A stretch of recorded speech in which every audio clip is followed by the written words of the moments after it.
Football match ঘিরে তুলকালাম। মেদিনীপুরের পর এবার দক্ষিণ চব্বিশ পরগনার ভাঙড়। বিডিওর সামনে স্কুল শিক্ষককে কিল চর ঘুষি মারার অভিযোগ উঠল তৃণমূল নেতার বিরুদ্ধে। অভিযুক্ত খায়রুল ইসলাম তৃণমূল বিধায়ক শওকত মোল্লার ঘনিষ্ঠ এবং ভাঙড় 2 নম্বর পঞ্চায়েত সমিতির বন ও ভূমি কর্মাধ্যক্ষ। কারবালার এই মাঠেই যখন গতকাল খেলা হচ্ছিল, সেই খেলায় মূল পর্বের যে খেলা, সেই খেলায় ড্র হয়, 1-1 হয় দুজনের স্কোর।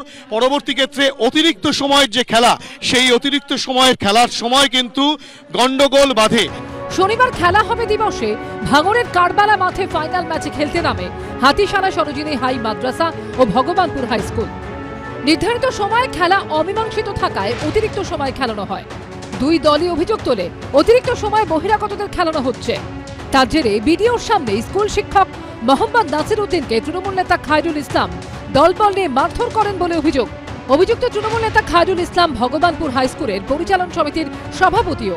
অভিযোগকারী মোহাম্মদ নাসির উদ্দিন হাতিশালা সরোজিনী হাই মাদ্রাসার শিক্ষক। এমনকি ঘটনাস্থলে থাকা এক সিভিক ভলেন্টিয়ার উল্টে অভিযুক্ত তৃণমূল নেতার হয়েই সওয়াল করেন বলে অভিযোগ। ভগবানপুরের শিক্ষক তারা ক্লেম করেছে যে আমাদের টিমে বহিরাগত খেলছে, মানে তারা এখান থেকে পাস করে অটোমেটিক চলে গিয়েছে, তারা খেলছে। তাও ওদেরকে দুজনকে দেখালাম যে ওদের মধ্যেও দুজনে বহিরাগত খেলছে। ওই স্কুলের সভাপতি খয়রুল ইসলাম, যে স্থানীয় তৃণমূলের নেতা, খয়রুল প্রথমে আমার মুখে একটা ঝাড়া ঘুষি মারার সাথে সাথে 30-35 জন এসে আমাকে ওখানে ফেলে প্রায় আধ ঘন্টা ধরে অটোমেটিক লাথি চড় ঘুষি মেরে আমার হাত টাত কেটে দিয়েছে। দেখতে পাচ্ছেন চশমা ভেঙে গিয়েছে। একজন সিভিক ভলেন্টিয়ার ছিল, সে আমাকে উল্টো রাশ করছে, তুমি এখানে কেন তর্ক করতে গেলে। অন্যদিকে তার বিরুদ্ধে ওঠা অভিযোগকে আইএসএফ এর চক্রান্ত বলে দাবি করেছেন অভিযুক্ত তৃণমূল নেতা। এই ঘটনার সঙ্গে আমি বা আমার কেউ যুক্ত নয়। উনি যে দোষারোপ করছেন যে আমি ওনাকে কিল চড় ঘুষি মারলাম, এটা মিডিয়ার মারফত আমি শুনলাম, তো ওনাকে এটা সম্পূর্ণ ভিত্তিহীন এবং মিথ্যা কথা। আমি ওনাকে অনুরোধ করব এই বিষয়টা নিয়ে আপনি সত্যতা যাচাই করে, আমার প্রশাসনে অনুরোধ করেছি সত্যতা যাচাই করতে, এবং আমি প্রশাসনের কাছে কমপ্লেন করেছি, আমার মানহানির মামলা করেছি। এই নিয়ে শাসক দলকে পাল্টা আক্রমণ করেছে আইএসএফ।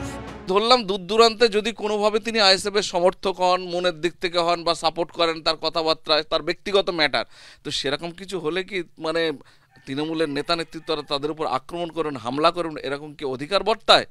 এ কোন রাজত্ব চলছে?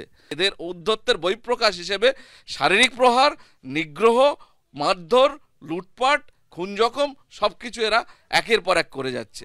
তৃণমূল নেতার বিরুদ্ধে ভাঙড়ের ওই শিক্ষকের অভিযোগের ভিত্তিতে এফআইআর দায়ের করেছে উত্তর কাশীপুর থানা। পাল্টা শিক্ষকের বিরুদ্ধে অভিযোগ দায়ের করেছেন অভিযুক্ত তৃণমূল নেতা।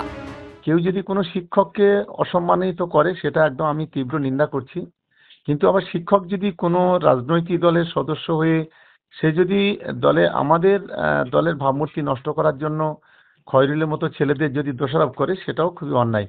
আমরা সব বিষয়টা খতিয়ে দেখছি। এর আগে শুক্রবার স্বাধীনতা দিবসে মেদিনীপুরে এক ফুটবল ম্যাচে গোল নিয়ে ধুন্ধুমার বাঁধে। রেফারির পেটে লাথি মারতে দেখা যায় মেদিনীপুর পুরসভার চেয়ারম্যান ও তৃণমূল নেতা সৌমেন খানের ভাইপো রাজা খানকে। অভিযুক্তকে গ্রেফতার করে পুলিশ। হিন্দলদের রিপোর্ট, এবিপি আনন্দ।